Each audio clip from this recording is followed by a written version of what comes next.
Merci Seigneur pour ce temps que nous allons passer ensemble en ta présence. Que ton Saint-Esprit prend le contrôle de toutes choses. Amen. Mes salutations à vous tous dans le nom de Jésus. Voici notre temps d'exhortation, d'encouragement ou de conseil, qui a pour thème « Qu'est-ce qui t'empêche de répondre à Dieu ?» Qu'est-ce qui t'empêche de répondre à Dieu? En tout cas, de lui répondre favorablement. Qu'est-ce qui t'empêche de répondre à l'appel de Dieu? Pour un non-chrétien qui a déjà eu un ou plusieurs contacts avec Dieu, en tout cas, au moins une approche, par exemple, et qui a été profondément touché et qui sait que Dieu attend quelque chose de lui, que Dieu l'attend, que Dieu l'interpelle. Qu'est-ce qui t'empêche de l'accepter comme Seigneur et Sauveur? Qu'est-ce qui t'en empêche? Qu'est-ce qui t'empêche de le suivre, de marcher avec lui, de commencer une nouvelle vie avec lui? Serait-ce la peur? La peur du changement? La peur de l'inconnu? La peur du nouveau ou de la nouveauté? Serait-ce la peur que certaines personnes de ton entourage te prennent pour un fou? Serait-ce la peur des moqueries? La peur que certaines personnes ne te comprennent pas, te jugent, te délaissent, t'abandonnent à cause de cela? Serait-ce la peur d'un manque de soutien derrière, c'est ça? Serait-ce un manque de courage, de force? Peu importe la raison. Peu importe la raison pour laquelle vous attendez encore. Prenez le temps de réfléchir à cet appel du Seigneur. Pense à ton éternité. À comment tu veux la passer. À comment tu veux la passer. Et où tu veux la passer. Tu peux faire tout le bien possible qu'il existe. Tu peux être une bonne personne, une personne de bien. Tu peux consacrer toute ta vie aux bonnes œuvres ou à faire le bien. Cela ne suffira pas pour être sauvé. Seule la confession du nom de Jésus dans ton cœur sauve. Seule la confession du nom de Jésus dans ton cœur sauve. Seule la reconnaissance devant tous que Jésus-Christ est ton Maître et Sauveur. Et faire sa volonté aussi en parallèle, c'est-à-dire respecter sa parole, ses préceptes ou ses commandements, sauve. Seul accepter Jésus et faire sa volonté sauve. Te sauve. Te donne accès au ciel, au paradis, après la mort ou après la fin du monde ou du jugement. Dans Jean 14, versets 5 à 7, il est dit, Thomas lui dit, « Seigneur, nous ne savons où tu vas. Comment pouvons-nous en savoir le chemin ?» Jésus lui dit, « Je suis le chemin, la vérité et la vie. Nul ne vient au Père que par moi. Si vous me connaissiez, vous connaîtriez aussi mon Père. Et dès maintenant, vous le connaissiez et vous l'avez vu. » Amen. Dans Jean 3, versets 16 et 17, il est dit, « Car Dieu a tant aimé le monde qu'il a donné son Fils unique afin que quiconque croit en lui ne périsse point, mais qu'il ait la vie éternelle. Dieu, en effet, n'a pas envoyé son Fils dans le monde pour qu'il juge le monde, mais pour que le monde soit sauvé par lui. » Alors pense-y. Pense-y très fort. Prends le temps d'y réfléchir et de faire ton choix, le bon choix, celui que tu juges être le meilleur pour toi. et assume-le pleinement chaque jour de ta vie. Amen. Là, nous avons parlé des non-chrétiens. Nous allons aussi parler pour les chrétiens. Pour un chrétien maintenant. Qu'est-ce qui t'empêche de marcher réellement avec Dieu?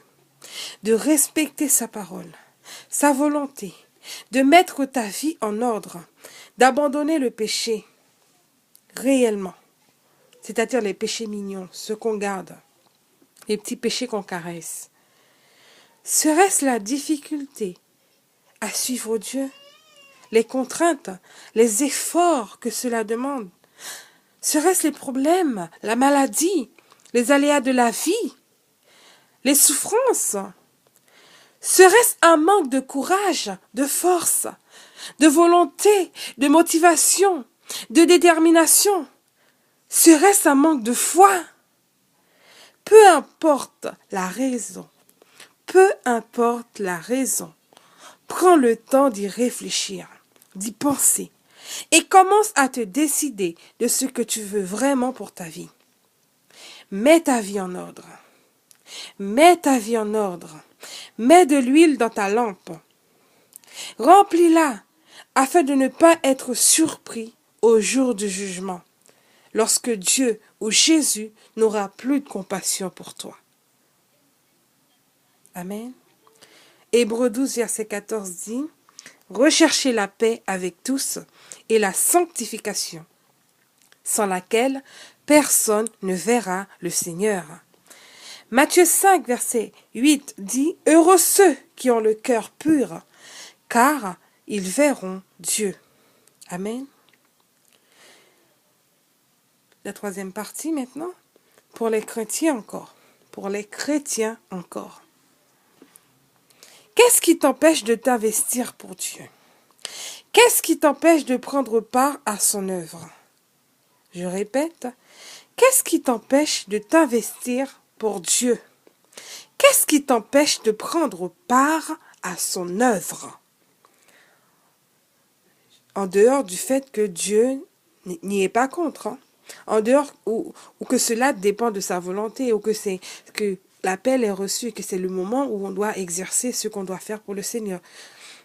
En dehors de cela. Les raisons.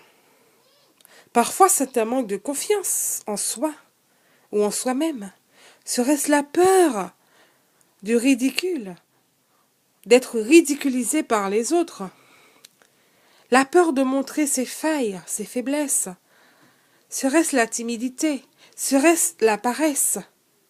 Serait-ce le manque d'intérêt?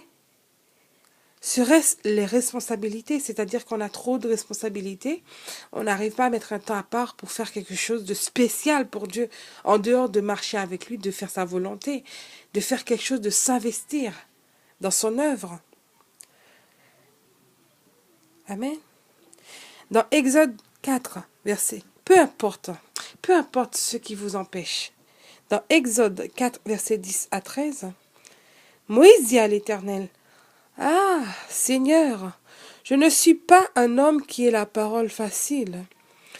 Et ce n'est ni d'hier, ni d'avant-hier, ni même depuis que tu parles à ton serviteur, car j'ai la bouche et la langue embarrassées. » L'Éternel lui dit, « Qui a fait la bouche de l'homme, et qui rend muet ou sourd, voyant ou aveugle? N'est-ce pas moi, l'Éternel? Va donc, je serai avec ta bouche, et je t'enseignerai ce que tu auras à dire. » Moïse dit, « Ah, Seigneur, envoie qui tu voudras envoyer. » Il n'a pas cru, il n'a pas accepté ce que Dieu lui a dit. Il n'avait peut-être pas confiance en lui. La preuve, il trouvait que sa langue était trop lourde pour parler pour Dieu. Si tu trouves ta main n'est pas assez efficace pour faire quelque chose pour Dieu, aujourd'hui même, prends la décision d'apprécier ta main et de dire qu'avec ma main, je vais faire quelque chose pour Dieu. Avec ma bouche, je vais parler pour le Seigneur. S'il m'appelle à parler pour lui, je vais lui faire confiance. Même si ma langue, elle est lourde, même si je suis timide, même si j'ai la peur, j'ai le tract, même si j'ai peur de la foule, même si je suis stressée, Je vais faire quelque chose pour le Seigneur. Qu'est-ce qui t'empêche de faire quelque chose pour le Seigneur? Il y a d'autres passages que je n'aurai pas le temps d'évoquer. Mais qu'est-ce qui t'empêche de faire quelque chose pour le Seigneur? Qu'est-ce qui t'empêche de marcher avec Dieu? Qu'est-ce qui t'empêche d'accepter Jésus? Alléluia. Qu'est-ce qui t'empêche? Pour terminer, parfois, on a peur lorsqu'il s'agit de faire des choses pour Dieu.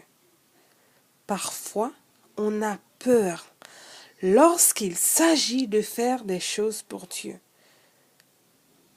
De le suivre si on ne le connaît pas. De l'accepter comme sauveur et Seigneur si on ne le connaît pas. Et plusieurs facteurs en sont la cause. Plusieurs choses les compliquent. Aujourd'hui, je suis venue te dire, si tu attends que les choses tournent comme tu le souhaites ou comme tu aimerais, rien ne se fera vraiment dans ta vie, voire jamais. Alors prends les choses en main. Prends les choses en main. Prends les bonnes décisions pour ta vie. La vie chrétienne, c'est maintenant. Accepter Jésus, c'est maintenant. Faire la volonté réelle de Jésus, c'est maintenant. S'investir pour le Seigneur, c'est maintenant. La Bible dit que la moisson est grande et il y a peu d'ouvriers. Alors fais quelque chose pour le Seigneur. Fais quelque chose pour le Seigneur. Parle de Dieu. Alléluia. Fais quelque chose. Trouve quelque chose. Si ta main droite peut faire quelque chose, trouve quelque chose pour que ta main puisse faire quelque chose pour Dieu. Amen. La vie chrétienne, c'est maintenant. Alors Dieu nous attend maintenant. Puisque la vie chrétienne, c'est maintenant, Dieu nous attend maintenant. Il faut agir maintenant. Il faut se lever maintenant. Je nous pose ces 3 questions. Et chacun répond dans son cœur à la question ou aux questions qui la concernent. Je nous pose ces 3 questions.